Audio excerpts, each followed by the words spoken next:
هۆشداری لە ڕوودانی کارەساتێکی مرۆیی لە دووگەڕەکە کوردیەکەی حەلەب دەدرێت. لەمبارەوە راپۆرتێکی شارپرێس هەیە کە دەڵێت سەرباری ڕاگەاندنی ئاگربەز لە نێوان هێزەکانی هەسەدە و حکوومەتی ئەحمەد شەرع لە دمەشق ماوەی 2 ڕۆژە حکوومەتەکەی شەرع گەمارەی خستۆتە سەر هەردوو گەڕەکی شێخ مەقسوود و ئەشرەفیەی پارێزگای حەلەب و ڕێگری دەکات لە چوونە ژوورەوەی دەرمان و خۆراک بەو گەڕەکانە. ڕوانگەی سووریش بۆ مافەکانی مرۆڤ هۆشداری لە ڕوودانی کارەساتێکی مرۆیی لە دوو گەڕەکە کوردنشینەکە دەدات. ڕوانگەی سووری باسی لەوە کردووە کە گەمارەی حکوومەتی شەرع بۆ سەر و دوو گەڕەکە کوردیە حەلەب دۆخ و گوزەرانی خەڵکی خراپ کردووە، بە تایبەت کە پێشتر دانیشتوانەکەی ئامادەکاریان بۆ ئەو دۆخە نەکردب. دەرمان و شیری منداڵان دەست ناکەوێت.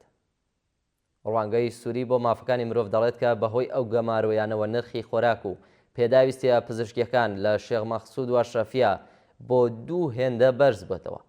هەندێک دەرمانی نەخۆشیە درێژخایەنەکان و شیری منداڵەکان بە شێوەیەکی نیمچە تەواو لە بازار و دەرمانخانەکان نەماون. ئەوەش گرفتێکی زۆری بۆ ئەو خێزانانە دروست کردووە کە منداڵ و نەخۆشیان هەیە.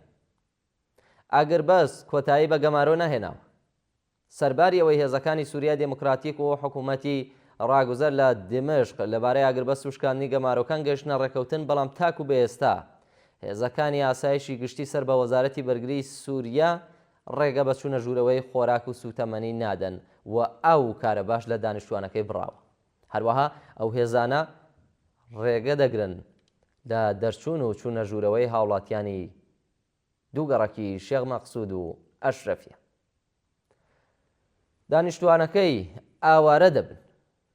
بەپێی وتەی ڕوانگەی سووری بەهۆی هەڕەشە و وتاری تایفی لە دژی دانیشتوانی کوردی شێخ مەقسوود و ئەشرەفیە بەشێک لە دانیشتوانی ئەو دووگەڕەکە ناوچەکان جێهێشتووە و خەڵک ترسیان لە دووبارە بوونەوەی گرژی و ئالۆزیەکانێ.